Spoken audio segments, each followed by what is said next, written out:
Buenas tardes, chicos. Ya terminaron. Vamos a empezar la sesión de hoy día. ¿Me escucha? Sí, doctora, sí se escucha. Muy bien. Entonces, esa ha sido una pequeña introducción de 5 cuestionarios. No necesariamente van a ser todas las clases, pero vamos a tratar de hacer este sistema, ya sea pre-sesión o posterior a la sesión, ¿ya?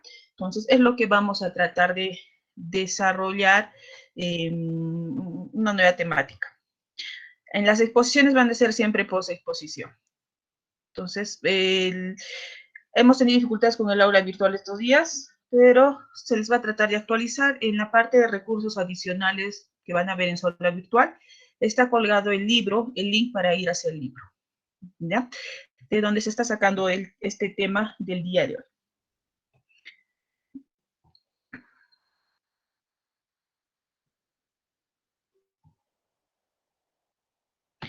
Bueno, vamos a empezar con la sesión de hoy día.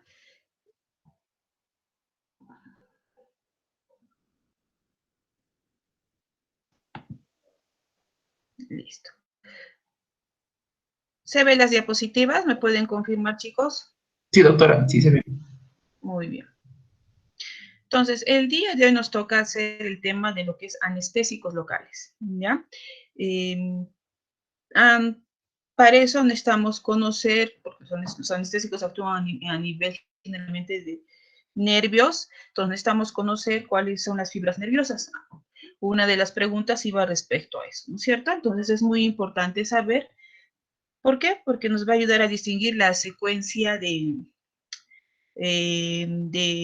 bloqueo de estos nervios, ¿ya? Entonces vamos a ver puntos importantes. ¿Ustedes conocen algún anestésico local? Lidocaína, doctora.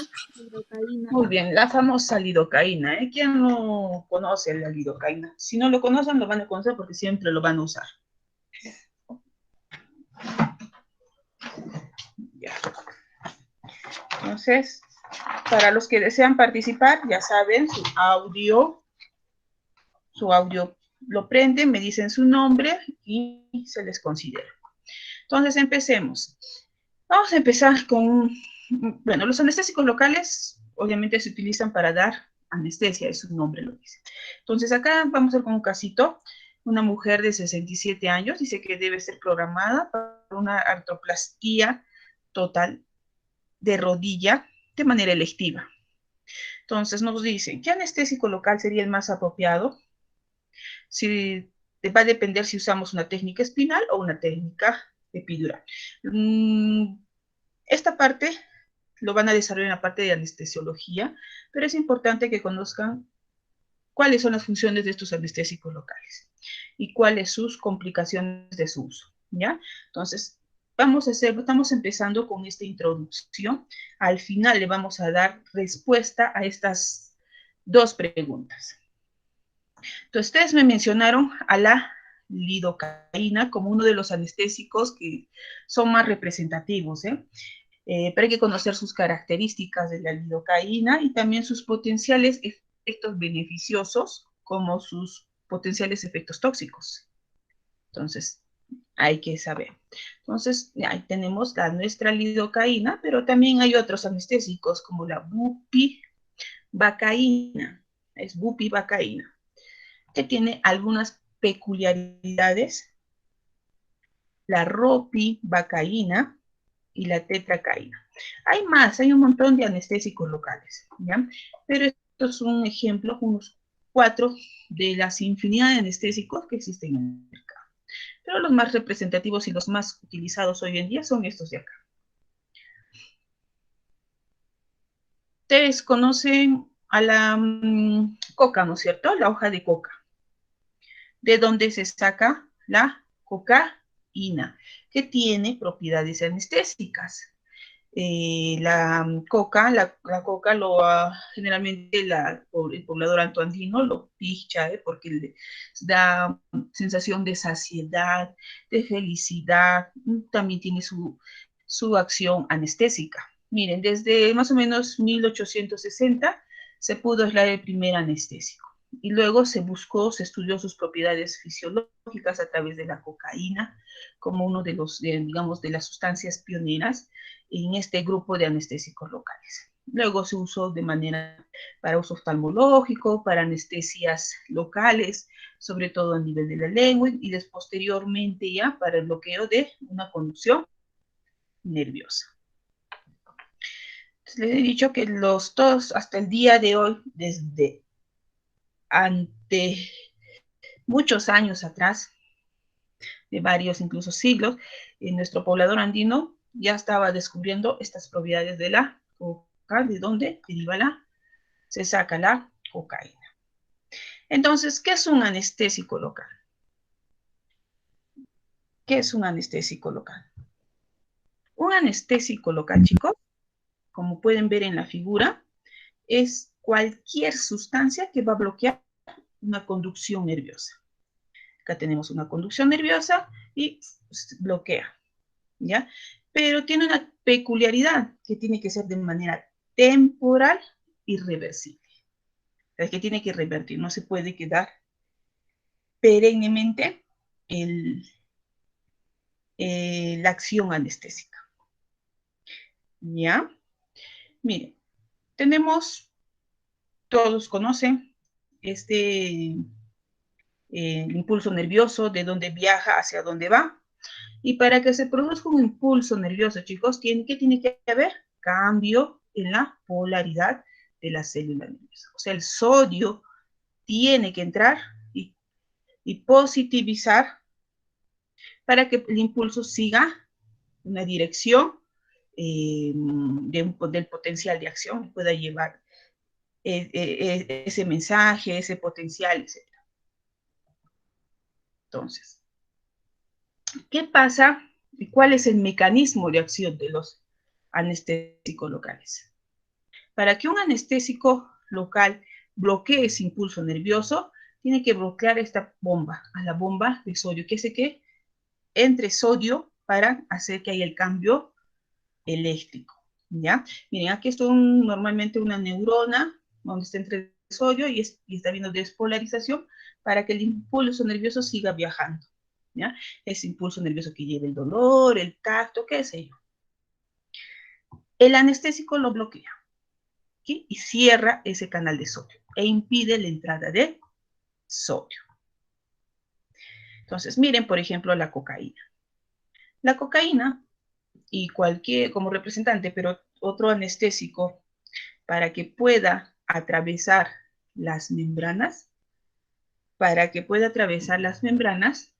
tiene que tener una característica peculiar. Hay anestésicos que atraviesan más rápido y hay otros anestésicos que atraviesan menos. Va a depender de una característica primordial. ¿De qué creen que dependa de que un anestésico actúe o ingrese más rápido a la neurona? Porque para poder ejercer su mecanismo de acción tiene que ingresar. ¿Alguien puede decir de qué depende, qué característica peculiar? De la liposolvidad. ¿Quién me habla primero? ¿Nombre? Iván Puma. Ya, chicos. Muy bien. Entonces, un fármaco, cualquier fármaco que sea, para que ingrese a la célula nerviosa, cualquier otra célula o atraviese membranas, tiene que ser liposoluble, ¿no es cierto? Entonces, todos los anestésicos tienen que atravesar esa membrana. Primero, para que haya recién desde el intracelular, cambien por su acción o bloqueen a ese canal de sodio e impidan el ingreso de sodio y al cerrar ese canal. Es así que producen el efecto anestésico local. Entonces, espero que este video se vea y explica claramente de la acción del anestésico local. Ya, les voy a poner, me dicen si se escucha o no se escucha. Empiezo. A ver. Cuando inyectas el anestésico local, lo haces cerca de uno de los nervios. El anestésico difunde a través de la membrana de la fibra nerviosa. Y cuando pasa al citoplasma, el anestésico sufre de una trampa iónica. Es decir, el anestésico se ioniza y pierde liposolubilidad, lo que le dificulta difundir de regreso al espacio extracelular. Pero esto es bueno, porque necesitamos al anestésico dentro de la fibra nerviosa. Después, el anestésico se va a unir en el sexto segmento de la cuarta subunidad del canal de sodio. Entonces, inyectas el anestésico y cuando el canal de sodio se abre, el anestésico puede bloquear el canal. Y lo que va a hacer es que va a aumentar el tiempo en el cual el canal permanece en su estado cerrado, inactivo. Y por más estímulos o cambios de potencial que reciba este canal, no se va a poder abrir y no va a haber un influjo de sodio. Aquí vemos al anestésico bloqueando el canal de sodio. Y si te quemas la mano, te produce un impulso doloroso, habrá un pequeño cambio en el potencial de membrana. Pero como el canal de sodio está en su estado cerrado e inactivo por efecto del anestésico, no se puede abrir y entonces no hay entrada de sodio y no se da la fase de despolarización. Y luego la neurona regresa a su potencial de reposo. Cuando se inyecta el anestésico local, se van a bloquear múltiples canales de sodio a lo largo de la fibra nerviosa. Entonces recibes ese estímulo de fuego sobre la mano y el impulso nervioso empieza a viajar hasta donde los canales están bloqueados por el anestésico local. Esos canales en esos sitios no pueden generar la despolarización de las membranas y se detiene la transmisión del impulso nervioso. Entonces, cuando te aplican un anestésico local y recibes un estímulo doloroso, el estímulo se empieza a propagar solamente hasta donde estaba actuando el anestésico local. Y ese impulso nervioso no va a llegar a tu cerebro, donde eres consciente del dolor. Y por eso no te va. Muy bien. Entonces, en este video se ha tratado de sintetizar de manera didáctica cómo es la acción del anestésico local, ¿no es cierto? Que bloquea esos canales de sodio para que actúe más rápido. También tiene que ser lipofílico porque tiene que atravesar las membranas. Hay características peculiares en los anestésicos locales que los distinguen unos entre otros. Entonces, los anestésicos nos van a producir analgesia porque pueden bloquear los impulsos dolorosos, como ha explicado en el video, o anestesia porque bloquea también impulsos sensitivos y también al motores. Vamos a ver cuál es la secuencia de bloqueo cuando nosotros infiltramos. No solo infiltramos en la piel, chicos, cuando uno se hace una herida en el cuero cabelludo, infiltramos un anestésico local, pero también para una cesárea hacen una anestesia epidural o para un parto con anestesia epidural. Entonces, ¿qué hace el anestesiólogo? Entonces, es su campo esa parte, ¿no es cierto? Verifica primero cuáles son los impulsos que se han bloqueado inicialmente, ¿ya?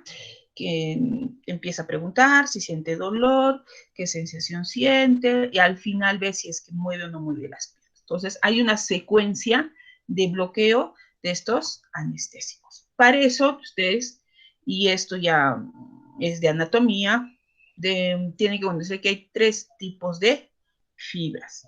Unas son las fibras A, las fibras B y las fibras C. ¿Ya? Entonces, estas fibras tienen características peculiares. Todas las fibras, a excepción de las fibras C, contienen mielina. Entonces, un anestésico bloqueará más las fibras amielínicas que las fibras mielínicas. Pero no solo depende de la presencia de mielina, sino también del grosor, del tamaño. Entonces, las fibras más delgadas serán bloqueadas más rápido que las fibras más gruesas. ¿Y cuáles son las más delgadas? Miren, las más delgadas en proporción está la C, luego le sigue la B, ¿ya? Por eso es que dice que estas 3, tanto la C como la B, son las que se bloquean rápidamente e inicialmente. Las últimas en bloquearse son las fibras A, sobre todo las fibras AA, que son las que llevan el impulso motor. O sea, ¿qué quiere decir? Lo primero que se bloquea en una persona es el dolor. ¿Ya? El dolor. O sea, cuando tú infiltras un anestésico, preguntas, ¿duele? Si no duele, es lo primero que está bloqueado.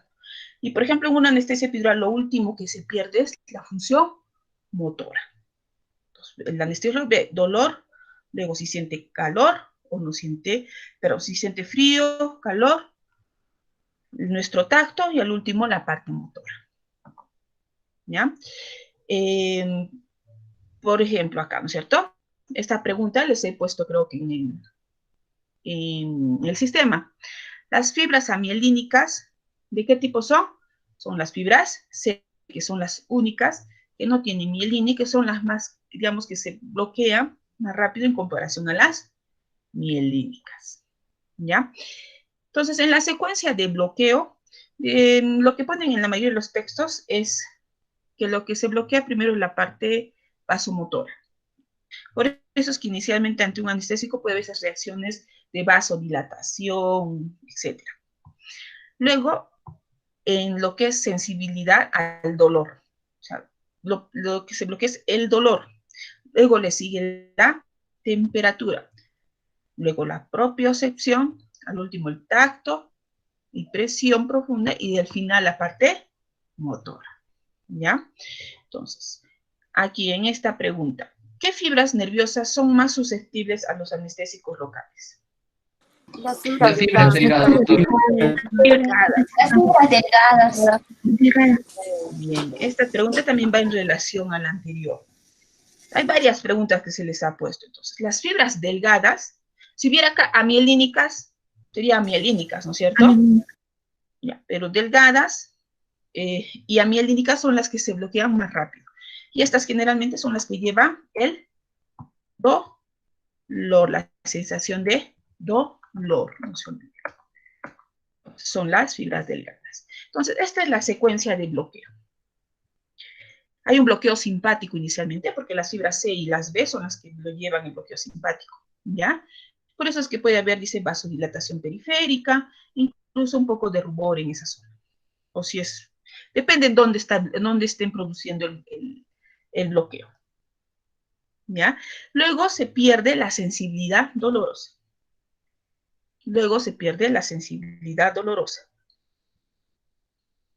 Y después del dolor, la térmica, en el orden de frío y calor. O sea, primero dejan de sentir frío y luego calor.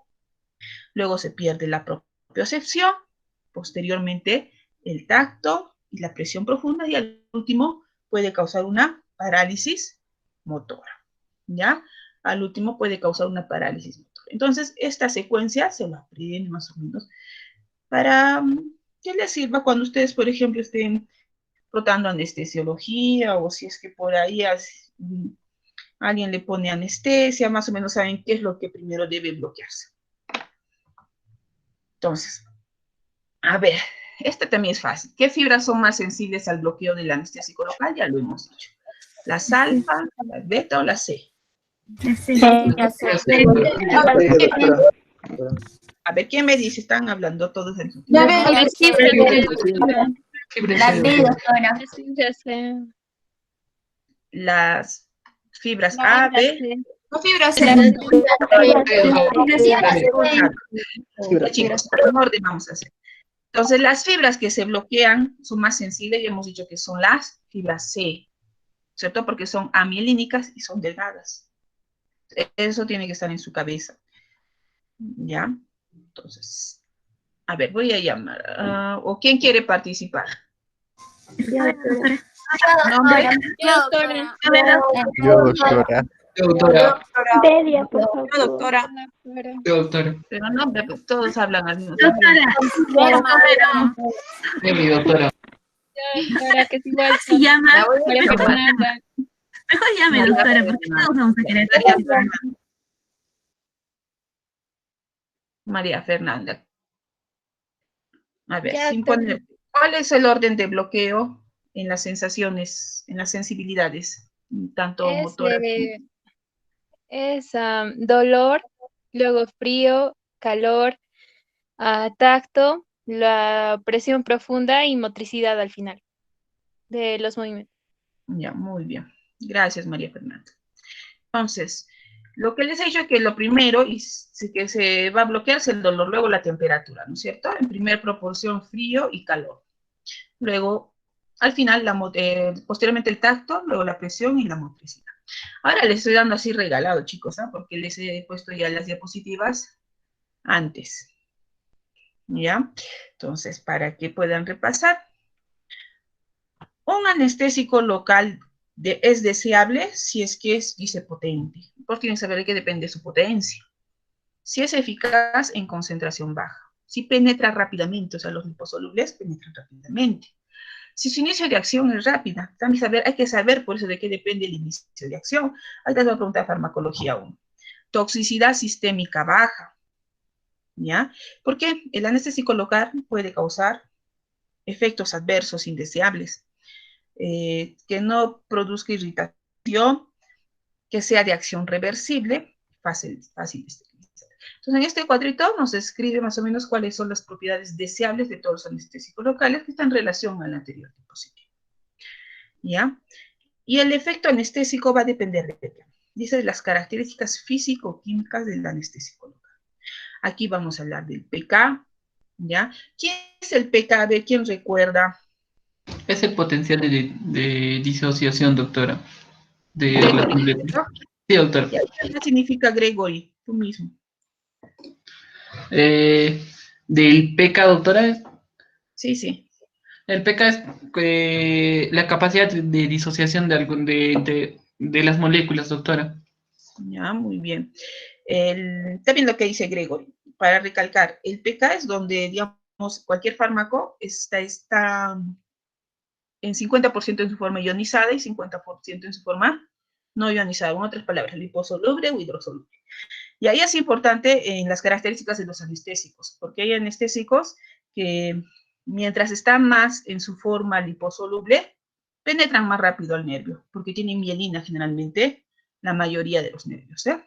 Va a depender de esas características físico-químicas. 2, de la presencia del pH. Ahorita vamos a ver cómo el pH altera la acción del anestésico. Del lugar de la administración. O sea, es muy diferente nosotros anestesiar una zona epidural que anestesiar una zona subcutánea. ¿Ya? Entonces, también de la dosis, obviamente, de la concentración empleada. Y si adicionamos o no adicionamos un vasoconstrictor. ¿Qué vasoconstrictor generalmente se adiciona a los anestésicos? ¿Acompañan? ¿Quién sabe? La epinefrina, doctora. La noradrenalina, doctora. Grace. Salazar, sí, doctora. Sí. Ya. Muy bien, la epinefrina, ¿no es cierto? Entonces, de esas cosas depende. Vamos a hablar de las primeras características físico-químicas. Dice el pK va a determinar el tiempo de latencia. Entonces, siguiente pregunta. ¿Qué es tiempo de... ¿Qué entienden por tiempo de latencia?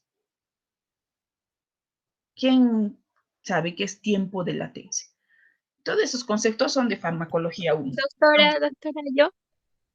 ¿María? Yo, doctora. Sí, ¿Quién está doctora. hablando? Dice, Dime, María. ya, gracias, doctora. El periodo de latencia, bueno, es el tiempo que va a pasar desde el momento en el que se administra el fármaco hasta que este fármaco comienza a mostrar sus efectos farmacológicos. Muy bien.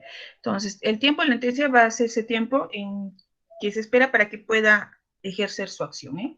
Entonces, si yo digo que hay un tiempo de latencia alto, es que va a haber más tiempo para que inicie el efecto, el bloqueo. Si yo digo que hay un tiempo de latencia bajo, es que más rápidamente va a iniciar el efecto. Espero que esté entendido esto. ¿Por qué es importante conocer? Todos los anestésicos, dice, son bases débiles, ¿ya? Entonces, dice que mientras más se acerca al pH neutro, en este caso en los anestésicos, su tiempo de latencia va a ser más bajo, o sea, en otras palabras, su inicio de acción va a ser más rápido. Entonces, ¿quiénes actúan más? ¿Quiénes tienen acción más rápida? Estos de acá abajo. A diferencia de los que tienen un pK más alto, ¿ya? Entonces, el pK determina el tiempo de latencia. Entonces, aquí está, para recalcar. Los anestésicos locales, como son bases, mientras más se equilibran al pH neutro, se acercan más a 7.4, van a estar en su forma no ionizada, o sea, liposoluble. O sea, van a trazar más rápido las membranas y van a actuar más, su inicio de acción va a ser más rápido. O sea, acorta su tiempo de latencia. ¿Ya? ¿Ya? Entonces, no olvidarse, cuando yo digo no ionizado, es liposoluble, atraviesa el anestésico para que pueda iniciar su acción, ya que la mayoría de las membranas de los nervios tienen lípidos, y especialmente las que tienen vainas de mielina, ¿no es cierto? Entonces necesitan esa característica, esa peculiaridad de ese anestésico. Listo. Esto es lo mismo, entonces no olvidarse que mientras el pK está más próximo al pH, entonces, más próximo al pH fisiológico, el tiempo de latencia se acorta porque el fármaco es más liposoluble. Entonces, eso es para ver el inicio de acción, que depende mucho de su pK y su tiempo de latencia. Ahora, efecto del pH. Ustedes saben que hay pH ácido, pH básico, pH neutro. ¿Ya? Cuando ustedes quieran suturar una herida y ustedes vean que esté infectada, normalmente cuando hay una infección, el pH de esa zona es ácida. Por ejemplo, acá tenemos una herida. Queremos aproximar estas lesiones. Queremos usar un anestésico para curar. El pH de esta zona, por las características de infección, generalmente es ácida. Entonces, dificulta que el anestésico actúe rápido, o sea, prolonga la latencia, porque está muy lejos del pH neutro. ¿Ya? Entonces, aquí predomina su forma no ionizada. Fuera, y si es en la parte ácida, predomina su forma ionizada. Entonces, por eso es que los anestésicos en pHs ácidos, sobre todo, dificulta que, digamos, que prolonga, perdón, su tiempo de latencia. O sea, puede al final, actúa, o sea, ejerce su acción, pero demora en iniciar. Entonces, los factores que van a condicionar la acción, ya saben, son la liposolubilidad, ¿no es cierto? Mientras más liposoluble es un fármaco, más potente será. El pK, que hemos visto que determina el tiempo de latencia y su comienzo de acción. Y un tercer punto es la unión a proteínas plasmáticas. Mientras un medicamento está más pegado a las proteínas, tiene más afinidad por las proteínas, más tiempo estará en el organismo. Por tanto, la duración será mayor.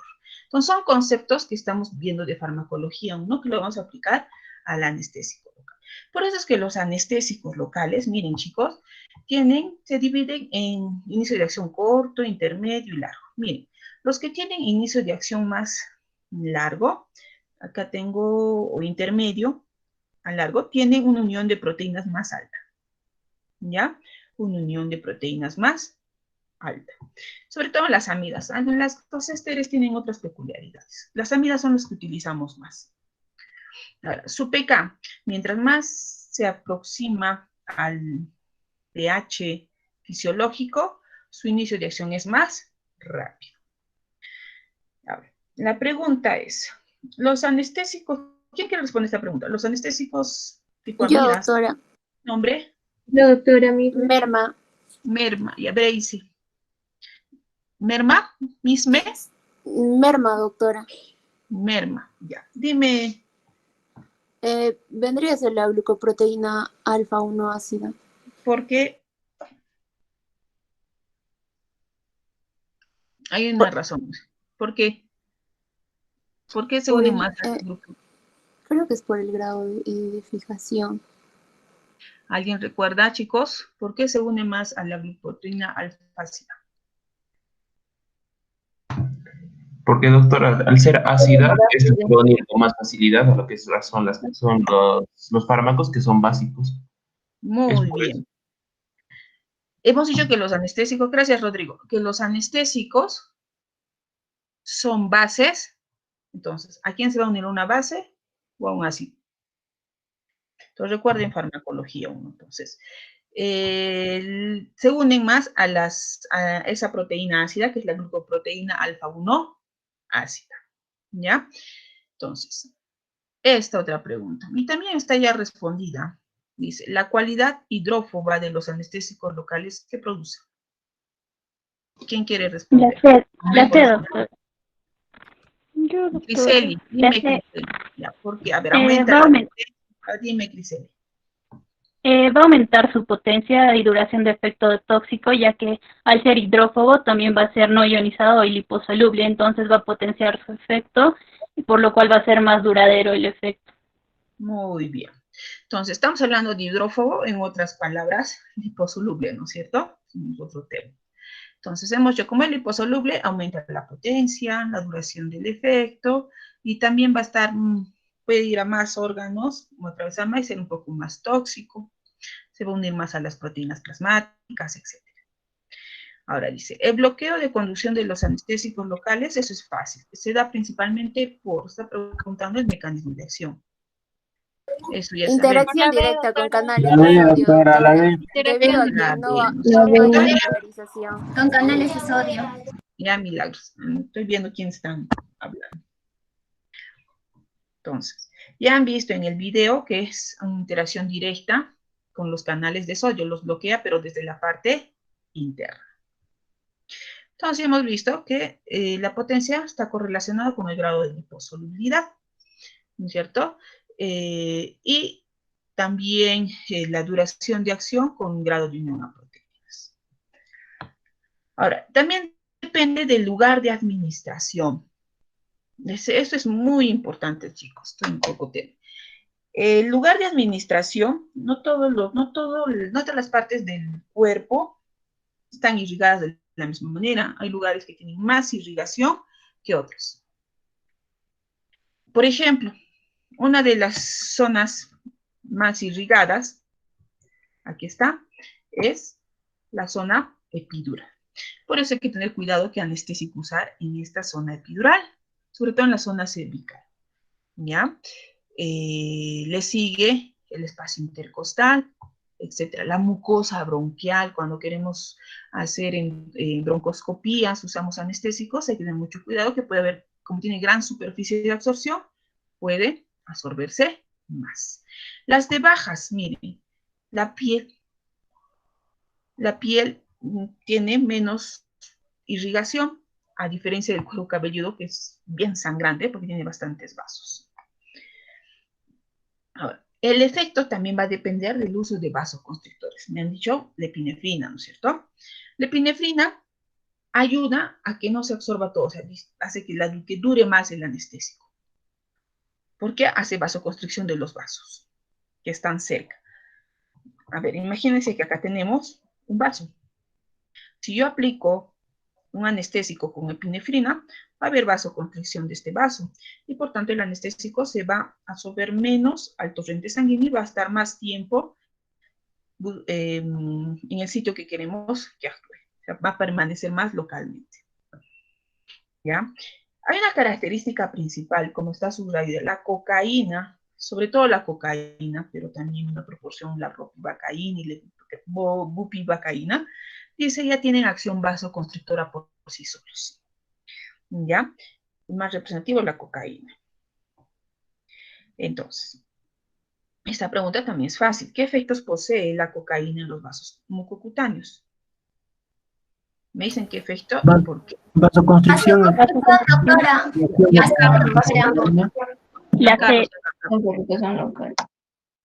Ya, Giancarlos, ¿por qué? Porque, como dijo en la diapositiva anterior, ellos originan vasoconstricción por sí solos. ¿Por qué? A ver, dime fuerte, no te he escuchado.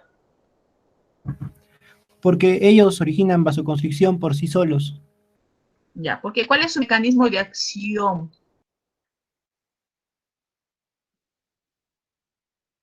¿Alguien quiere ayudar?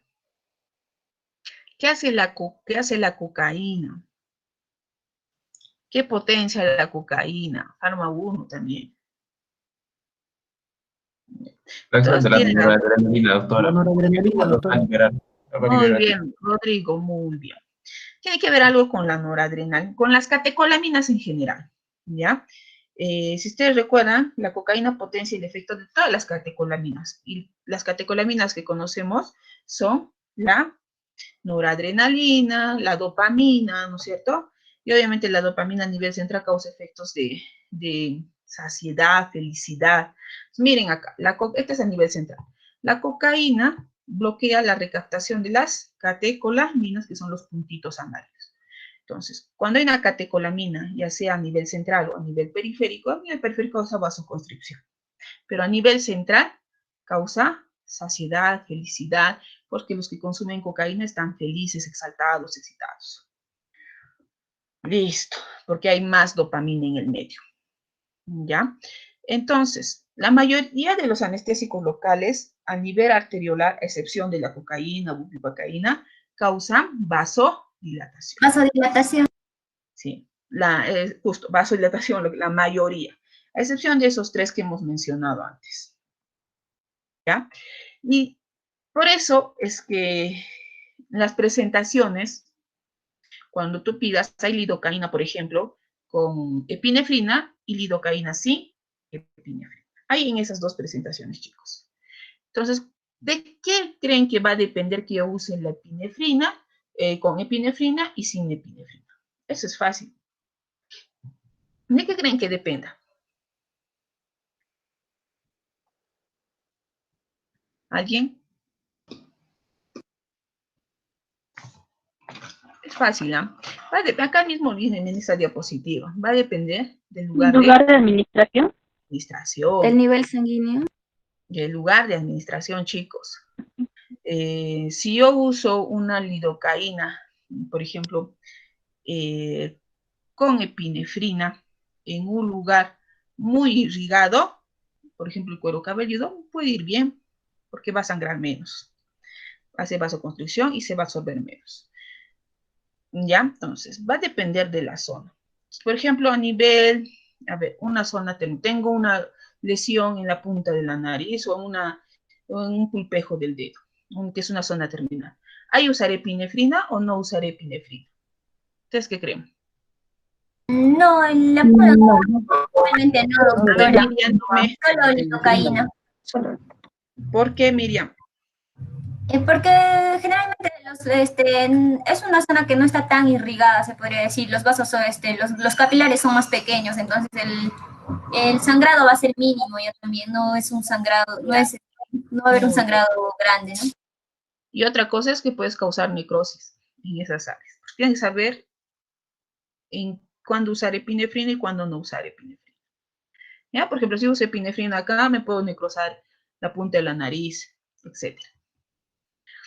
Entonces, la presencia de vasoconstrictores, y se puede ayudar a favorecer la analgesia, prolongar la duración, ya hemos visto, y limitar efectos adversos al evitar que se absorba hacia los vasos sanguíneos. Otro concepto importante, chicos, que quiero que conozcan es, estos anestésicos se pueden colocar cerca de la médula espinal, o sea, cuando llegamos al espacio subaracnoideo, se llama anestesia raquídea, ¿ya?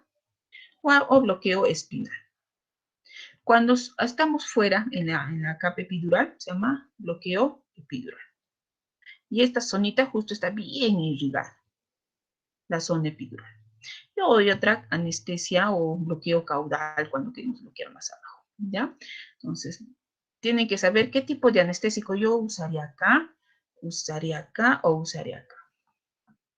Vamos a hablar de la toxicidad antes de hacer la clasificación de los anestésicos.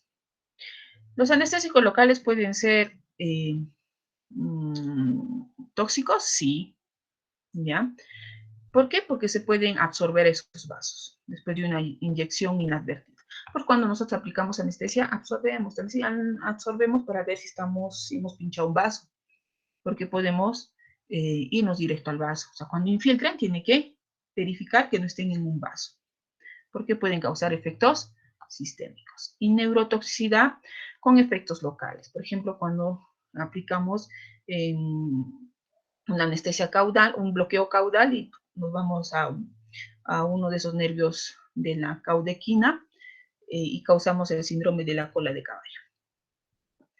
Entonces, la toxicidad sistémica, cuando ya anestésico, se lo inyectas y accidentalmente inyectas hacia el vaso directamente, puede causar una toxicidad del sistema nervioso central. ¿Ya? Y él dice, generalmente todos los anestésicos locales producen sedación, aturdimiento, pero cuando filtramos accidentalmente grandes cantidades o cantidades que no deberían estar a nivel de los vasos, lo primero, dice, que aparece es como un adormecimiento en la lengua y en la boca con sensación a sabor metálico. Posteriormente, eso, si es que depende, obviamente va a depender la concentración, se empieza a perder las alteraciones sensoriales, empieza a hablar incoherencias, luego como convulsiones, como contracciones musculares, espasmos, y se pone inconsciente y convulsiona el paciente. ¿Ya? Eso depende, obviamente, de en dónde estemos inyectando, de la cantidad que se esté inyectando, etc. Entonces, la toxicidad que puede provocar a nivel del sistema nervioso central. Y si, por ejemplo, el paciente está convulsionando, tenemos que asegurar vía aérea, ventilarlo, aplicar anticonvulsivantes. Generalmente lo que aplican los anestesiólogos son benzodiazepinas para tratar de controlar estas contracciones musculares. Porque por eso es que pasan problemas cuando se no han escuchado, el paciente fue sometido a tal cirugía y hace paro cardiorrespiratorio, queda con secuelas, es porque ha habido una inyección, digamos, inadvertida de estos anestésicos locales y no ha habido un manejo rápido y adecuado. No se ha dado cuenta el anestesiólogo y no la ha ventilado. La hipoxia cerebral, peor si es que convulsiona. Recién a veces cuando convulsiona se dan cuenta. Tiene que estar, por eso, monitorizado el paciente. El otro punto es la cardiotoxicidad. Como pueden ver, después de hacer falla respiratoria, después de convulsionar, puede llegar a toxicidad cardiovascular y paro cardíaco y muerte. ¿Qué hacen los anestésicos locales? Actúan o alteran la conducción cardíaca y la función o la contracción cardíaca. ¿Ya? Entonces, a ver. Esta preguntita. Sandra. Sandra, ¿estás? Sandra Esther. No está Sandra. Sandra. Sí, doctora. Sandra, lee por favor y responde la pregunta.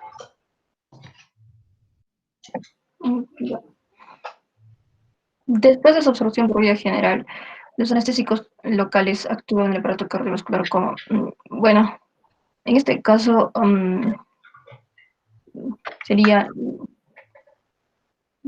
disminuye la excitabilidad eléctrica, la frecuencia y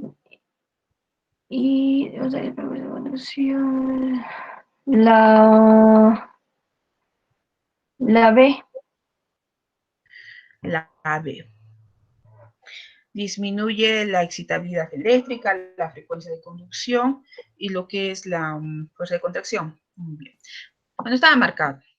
Entonces, pero en este cuadro te indica todo lo que altera cuando un anestésico se observa de manera sistémica. Miren, inicialmente en la etapa 1 empieza a ser taquicardia y hipertensión. Pero si es que es mucha la dosis, chicos, puede haber disminución de la fracción de eyección, de la fuerza de contracción del corazón, con hipotensión, con alteración en la conducción, con bradicardia, que te lleva a un bloqueo auriculoventricular de tercer grado y paro cardíaco. ¿Ya? Entonces, por eso es que es la B. Disminuye la excitabilidad eléctrica, la frecuencia y la fuerza de contracción. Listo. Y a esta toxicidad sistémica se le conoce con el nombre de ISAL o intoxicación sistémica por anestésicos locales o en inglés LAS, ¿ya? Que pueden ser una de las causas más frecuentes de paro cardiorrespiratorio de origen anestésico. Cuando ustedes escuchen que un paciente ha hecho paro en una tal cirugía, puede deberse por esto, ¿ya? Ha sido descrito con la bupivacaína, porque la bupivacaína, cuando lean en el libro, hay una parte especial que dice, por ejemplo, cardiotoxicidad por bupivacaína. Van a escuchar, van a ver reportes incluso. ¿ya? Pues hay que saber este anestésico en qué sitios usarlos y en qué sitios no usarlos, ¿ya? Generalmente es porque utilizamos dosis elevadas y lo hemos inyectado de manera accidental. Nadie quiere causarle toxicidad sistémica. Obviamente la bupivacaína tiene alto grado de lipolucidad, también la lidocaína, entonces si tiene mucha liposolubilidad, entonces más rápido puede actuar. Va a depender de dónde lo inyectemos, etc. ¿Ya? También del lugar de la inyección, si es una zona muy irrigada, no es una zona muy irrigada, etc. Ese cuadrito que les mencioné antes, por ejemplo, la bupivacaína, no deberíamos tenerlo como primera opción para hacer infiltración o anestesia en la zona epidural. Porque les he dicho, la zona epidural está bien irrigadita. Entonces, hay que saber escoger el anestésico. Ahí podemos usar, por ejemplo, la lidocaína u otro anestésico. ¿Ya?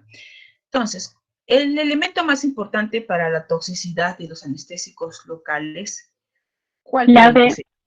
El equilibrio entre sus tasas de absorción y eliminación. Gracias, Criseli. Entonces, disculpen, es la B.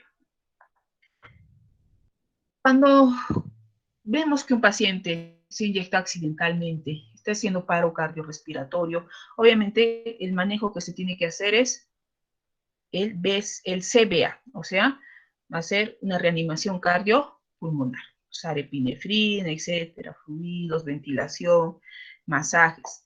Pero también está descrito la emulsión de lípidos intravenosos al 20% para este tipo de intoxicaciones por anestésicos locales, ¿ya? Y está incluso, está acá, recomendado la administración de emulsión lipídica o de lípido al 20% en los pacientes que sufren toxicidad sistémica por anestésicos locales, que han hecho convulsiones o están haciendo arritmias o incluso paro cardiorrespiratorio, y siempre tiene que estar acompañado de un soporte vital avanzado. ¿Ya? ¿Qué hacen los lípidos?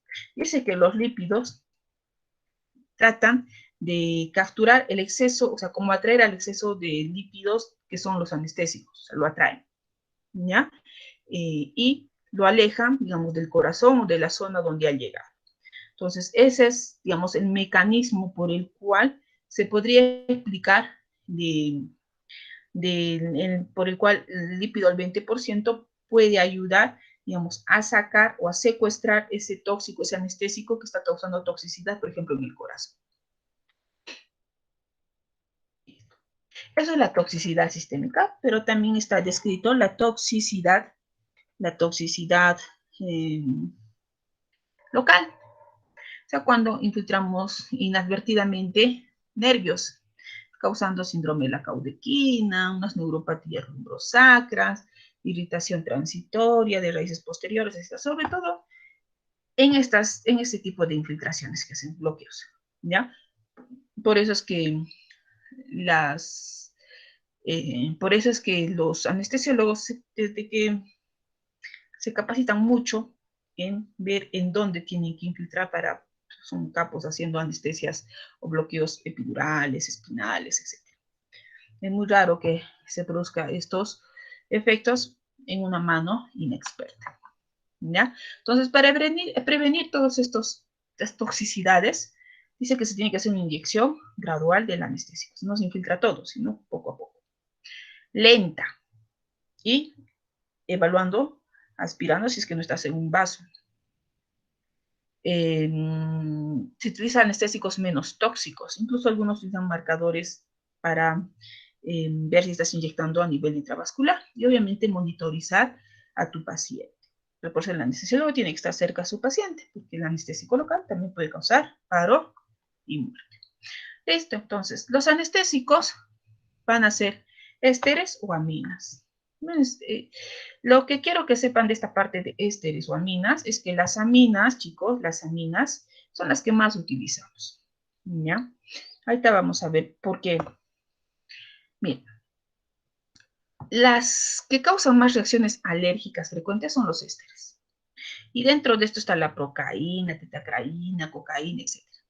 Y las aminas son las que causan menos reacciones alérgicas, como la lidocaína. La diferencia entre uno y otro generalmente también se debe a su metabolización. Dice, los esteres se metabolizan en el torrente sanguíneo por una colinesterasa plasmática. En cambio, las aminas a nivel hepático. Entonces hay que tener mucho cuidado, por ejemplo, en pacientes que tengan hepatopatía severa. ¿Ya? Su acción es un poco más larga, porque son liposolubles también, y raramente producen reacciones alérgicas, etc. Entonces, ¿cuáles son los anestésicos que más frecuentemente causan reacciones alérgicas? Ahí ustedes me tendrán que responder. La C sería, doctora. La C. La C, doctora. Sí. La C. Ya, Milagros. ¿Por qué? Porque estos anestésicos, ¿a qué grupo pertenecen? Son éster, doctora, son anestésicos tipo éster. Este es, ¿no es cierto? Entonces, por eso es. ¿Quién habló también? Giancarlos, creo. Sí, doctora. Giancarlos, esta pregunta, ¿qué precaución debes tener con el empleo de anestésicos locales, sobre todo las aminas? Las hepatopatías graves. ¿Ya? ¿Por qué? Porque hemos visto que son se metabolizan por el hígado. ¿No es cierto? Entonces, todas estas cosas son importantes. Muy bien. Otra complicación descrita es la methemoglobinemia. ¿Y con quién se ha descrito sobre todo? Con la prilocaína. También la lidocaína puede causar, pero en muy menor proporción. ¿Ya? Entonces, acá hay algunas peculiaridades de algunos anestésicos. Hemos dicho que la cocaína tiene acción vasoconstrictora, la lidocaína es de acción intermedia, pero también se utiliza como un antiarrítmico ventricular, o sea, entre una arritmia ventricular, uso lidocaína. ¿Ya? La bupivacaína, que también es otro anestésico tipo amídico. Una de las características también que se ha descrito es la cardiotoxicidad. Ya es muy cardiotóxico, por eso hay que saber en dónde inyectarlo. Es bueno también, pero hay que saber en qué tipos de anestesias usarlo. Entonces, en este cuadrito que se ha sacado del Capsum, ahí te indican más o menos quiénes son aminas y quiénes son ésteres, y las características, sobre todo los anestésicos más representativos de cada grupo. Por ejemplo, de la lidocaína, ¿no es cierto? Generalmente lo usamos para procesos o procedimientos cortos, también para anestesia o anestesiar mucosas, por ejemplo, en una broncoscopía uso lidocaína. Por ejemplo, los odontólogos también usan lidocaína, ¿no es cierto? También puedes usar para anestesia epidural, espinal, etc. ¿Ya? Pero si yo quiero que el procedimiento sea un poco más largo, por las cirugías más complicadas, utilizo bupivacaína. Pero teniendo en cuenta ese colapso cardiovascular, si es que voy a aplicarlo en una zona muy irritada, hay que tener mucho cuidado. Listo. ¿Cuál de estos causaba methemoglobinemia? La prilocaína. La prilocaína, doctora. Muy bien, la prilocaína. Entonces, ya hemos visto casi todos los anestésicos. Vamos a ver que se usan en anestesia por infiltración, es lo más común, ¿eh? Queremos infiltrar una zona para suturar, por ejemplo. Para suturar, por ejemplo, infiltramos ahí. Y hacemos un bloqueo por campo. También puedo bloquear nervios. Y va a depender de cuánto tiempo quiero bloquear ese nervio. Solo para una reducción que hacen ahí, incruenta, y es muy doloroso, pueden usar anestésicos locales. ¿Ya? Miren, las de acción intermedia, lidocaína, mevicaína, acción prolongada, bupivacaína, ropivacaína. Hay bloqueos más raros, que se llaman bloqueos de Bier, por ejemplo, o anestesia regional intravenosa, donde usan un torniquete en la zona, canalizan una vía distal, y al momento de estar como estarían concentrando ahí la sangre, para que podamos inyectar el anestésico local. Y esto sí es interesante saber la diferencia entre una anestesia espinal o raquídea y epidural. La espinal o raquídea es porque llega al espacio subaranoideo, y la epidural porque no llega al espacio subaranoideo, en la capa epidural. ¿ya? Cuando yo hablo de anestesia raquídea, estoy hablando de anestesia espinal, ¿no es cierto? Porque estoy llegando hacia el líquido cefalorraquídeo. Entonces, acá usa lidocaína, bupivacaína para pacientes un poquito más largos. Y las complicaciones es, por ejemplo, que puede causar una cefalea postural. Cuando inyectamos, y es común, y he visto varias cosas cuando el interno incluso, de pacientes que han sido sometidas a anestesia espinal o anestesia raquídea, que pues, porque se ha infiltrado el anestésico, que es un poco liposoluble, y pues, tiene que estar echada y no parada, porque el anestésico se va hacia la parte cerebral, etc. Y raramente puede producir déficits neurológicos. En la anestesia epidural, que es, no llegas ahí al líquido cefalorraquídeo, sino a la capa, de hecho que la parte, la zona epidural es una de las zonas más irrigadas, ahí están los vasos, y se tiene que tener cuidado de usar la bupivacaína, ¿ya? Porque puede causar cardiotoxicidad. Y si lo usas, tiene que ser con un vasoconstrictor, ¿ya? Pero generalmente los anestésicos usan lidocaína para evitar esto. Lidocaína asociado a otro anestésico más, por ejemplo, para hacer anestesias epidurales. Y listo. Aquí volvemos a nuestra pregunta. A ver, dice, 67 años está programado para una artroplastía total de rodilla.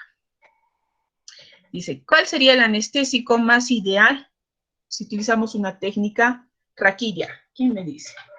Eso ya está incluido en las diapositivas. Bupivacaína, doctora. ¿Por qué? Porque en dosis pequeñas puede generar, por ejemplo, la zona raquídea no está muy irrigada y bupivacaína sería una buena opción en ese aspecto. Aparte que puede funcionar muy bien. Y si quiero una anestesia epidural. Hay, por ejemplo, que es una zona irrigada, sería una lidocaína. Como es irrigada, también puede ser con un vasoconstrictor para que sea asimilable de mejor manera. Muy bien, lo que hemos dicho ahora último, ¿no es cierto? Entonces, si queremos elegir la anestesia espinal o llegar al espacio suranaloideo, podemos usar un anestésico de acción más prolongada, bupivacaína, por ejemplo, porque esa artroplastía de rodilla va a demorar mucho. Necesitamos un anestésico de acción más prolongada, ¿ya? Tiene pocos reportes de lesión neurotóxica, va a depender mucho también del anestesiólogo o la persona que esté aplicando la anestesia. Ahora, si vamos a utilizar una técnica epidural, preferimos la lidocaína en relación, si me dan a escoger con la bupivacaína, la lidocaína, porque la bupivacaína, si es que se absorbe, puede causar mucha cardiotoxicidad. Muy bien, chicos. Entonces, esta es la primera sesión de clases de lo que es anestésicos locales, ¿ya? Espero que les haya servido. La siguiente, ya me han pasado recién los grupos, creo que se han aumentado, Rodrigo, ¿no es cierto?, a 52 alumnos. Sí, doctora. Muy bien. Entonces, yo les voy a estar, voy a distribuir recién, porque como no sabía que se habían aumentado tantos alumnos, para hacer la distribución de sus exposiciones. Lo que quiero que en sus exposiciones, les voy a mandar la rúbrica, es que no me metan mucha letra, y traten de, si van a poner gráficos, entender el gráfico que van a poner, ya, por favor. Y si no entienden algo, pregunten. Pregunten para que puedan, a veces cuando uno no entiende lo que está explicando, nos confundimos todos. ¿Ya? Entonces, todas esas cosas se va a calificar. Yo les voy a hacer la repartición de las exposiciones. Este fin de semana voy a estar viendo a quiénes les voy a poner. ¿Ya? Y tienen toda la semana, no van a poner esta semana obviamente, va a ser ya a partir de, ya sería a finales de agosto, inicios de septiembre, van a empezar las exposiciones. No sé si tuvieran alguna pregunta respecto a este tema, chicos. ¿Aló? Disculpe, doctora, ¿de alguna manera influye si administra rápidamente algún anestésico? Si influye, si administro rápido. Claro, cuando tú administras rápido, a veces puedes aumentar la concentración y puedes infiltrar un vaso. Por eso la administración, para evitar las toxicidades tanto sistémicas como locales, es una administración lenta y comprobando si es que no estás en un vaso, ¿ya? porque la toxicidad depende de qué tipo de anestésico estés usando, en dónde estés aplicando, de la cantidad y de la rapidez que estés aplicando. ¿Ya? Cuando ustedes hagan prácticas con estos anestésicos, el anestesiólogo no infecta de manera brusca, siempre lento y comprobando. ¿Por qué? Porque si no se van a esos efectos indeseables que los puede llevar a perder a su paciente. ¿Ya? Entonces, cuando ustedes, si a alguno le gusta anestesiología, se viene mucho con esto, con este tema, que es bien bonito, depende cómo lo hagan. ¿Alguna otra pregunta, chicos? Doctor, en caso de la ropivacaína, ¿también se puede usar para el caso clínico descrito anteriormente? La ropivacaína. Claro, es un anestésico que también tiene similares acciones a la bupivacaína, es liposoluble, es una amida, también puede causar en menor proporción efectos de cardiotoxicidad, pero se puede usar. Siempre hay que ver cuál es su mecanismo cuál es su duración de acción, ya, su duración de acción y cuál es su tiempo de latencia, etcétera. Por eso en todos los anestésicos que les he presentado, incluso hay más, ustedes tienen que ver si tienen que ver su pK, tienen que ver su grado de unión a proteínas, para que más o menos sepan si va a durar mucho tiempo o va a durar menos. ¿Ya? Entonces, por eso es que en la parte inicial les he hablado del pK, de la unión a proteínas plasmáticas, del tiempo de latencia, de si es liposoluble, si es hidrosoluble. Entonces, y todo está en el precinto de todos estos medicamentos. ¿Alguna otra pregunta?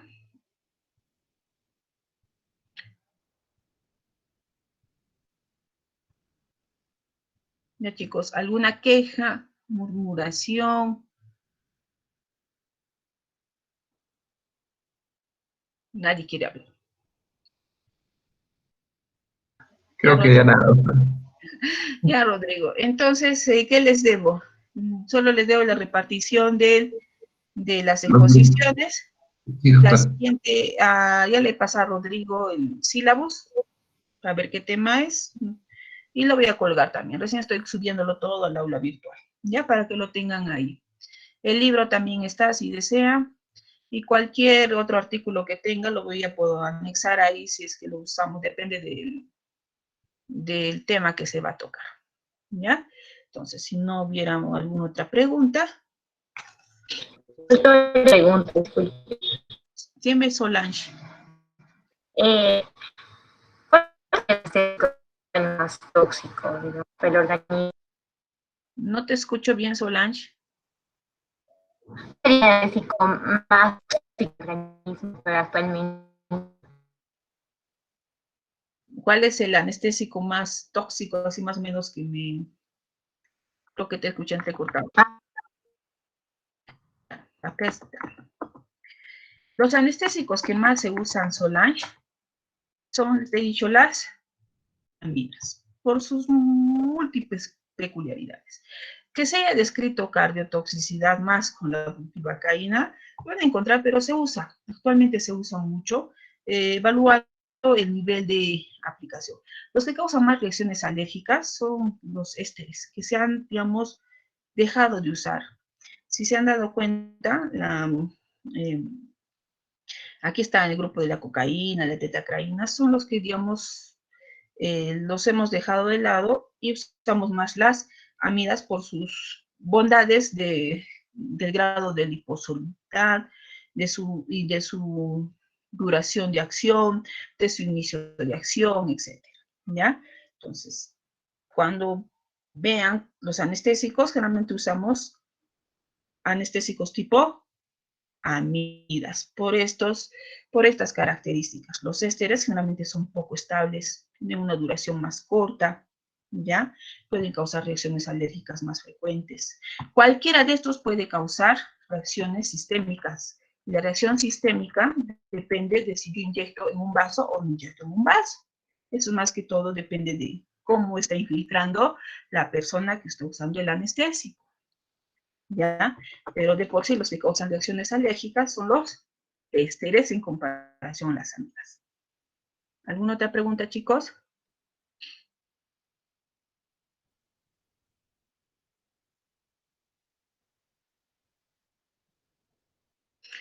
Bueno, ya Rodrigo, en representación, hablarás tú. Dime, doctora. Creo que ninguna pregunta, doctora. Si no quieren hablar, así ya después les voy a hacer hablar, así como son hartos. Bueno, chicos, entonces nos vemos el día lunes a las 4. Ya, y como yo estoy en el WhatsApp, les voy a estar escribiendo si hubiera alguna tarea, algo al WhatsApp. ¿Ya? O si ya tengo los temas de posición. Les reparto. Listo, chicos. Cuídense. Muchas gracias, doctora. Gracias, doctora. Gracias, doctora. Gracias. Hasta la próxima semana, doctora. Cuídese. Hasta el lunes. Nos vemos el lunes.